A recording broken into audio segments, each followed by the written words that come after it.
might get $2 for it 6 months later, but just having your name on it. Just having your name on it, yeah. There's Bud Boyd up there, another Lewis County.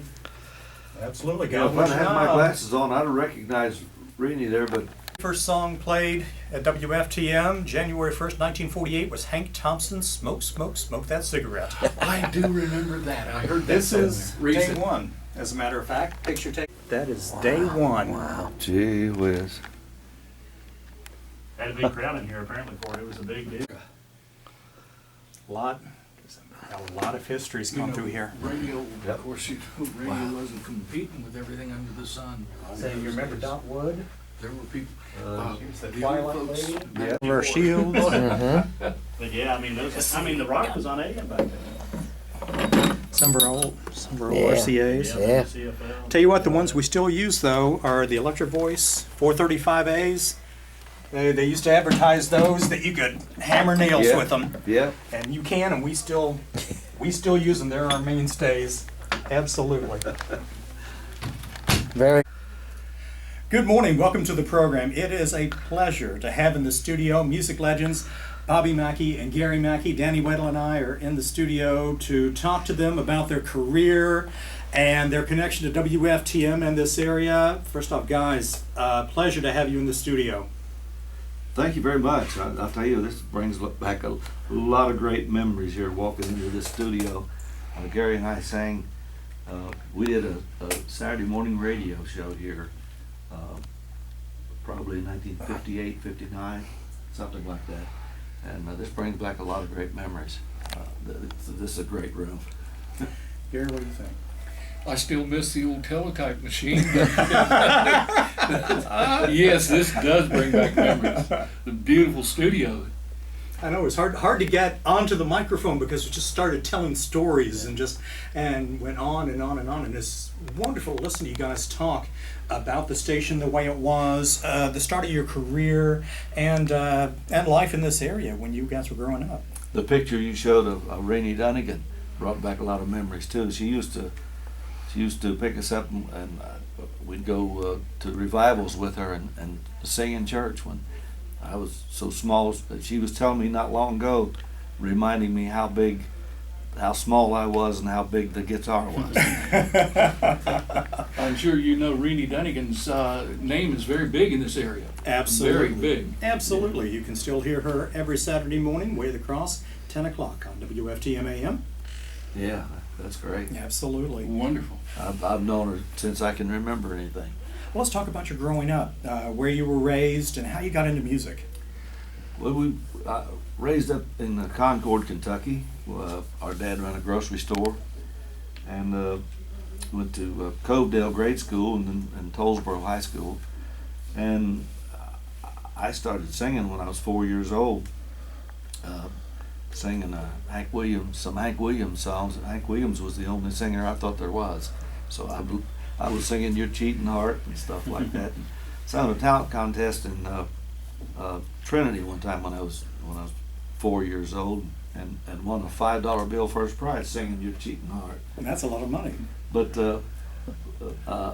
then at 8 years old, I got a guitar. My oldest brother bought me a guitar for Christmas, and I learned to play, and then Garry learned to play too, and on into our teenage years, we sang a lot of Buck Owens and Don Rich stuff. Garry was the Don Rich, and I was the Buck Owens. We made a lot of music, and we played at a lot of talent contests. We used to play at the New Boston Jamboree up in New Boston there. We did a lot of playing for square dance down here in Dover. Every Saturday night we'd play the square dance down in Dover at the old button factory down there. They made a dance hall out of it, but Garry and I would play guitars along with the fiddle player. That was a great time, wasn't it, Garry? It was a wonderful time. We learned a lot. You talked about your first trip and performing here. Were people back home listening? This was a big deal to come down and be on the radio? Yeah, I'm sure. I'm sure everybody back at home was listening and had it all tuned in. And our dad used to haul tobacco down here to the warehouses when we were kids too. But, Now your music, everyone that describes you describes your music as traditional, as classic. You fell in love with it. You grew up with it. What love does it hold for you? Why do you keep with that style of music? Well, it's what made me love it to start with, and it's my passion. I love the old music, and you don't. There's not a lot of new music that's country anymore. It's kind of going way out there. I've written, so I couldn't find songs that I liked from any other artists today. So I wrote my own songs. I've always sung the traditional, but I wrote 12 songs that's on a new album I just released called Country Music Lives On, and it's getting a lot of attention. And we've got great reviews. Where can we get it? Right, RJ's got one in his pocket. Hang on, everybody, just get a hold of RJ and you can get your copy right now. It is available. It is available on iTunes and Amazon and on BobbyMackey.com. Great. And writing. When did you decide to go from doing covers of other people's music to writing your own? Well, I used to write some years ago, and then I kind of got away from it, and I didn't have a lot of confidence in it, and I kind of grew into it, and all of a sudden it came easy for me. I never had a lot of confidence in writing, but when I developed that confidence, and it came pretty easy, and it was very rewarding too. Was looking at a review for your new CD. The headline was Bobby Mackey is keeping the spirit of country music alive, and says that listening to your music, listening to country music lives on, one could almost forget the last 30 years of country music ever happened.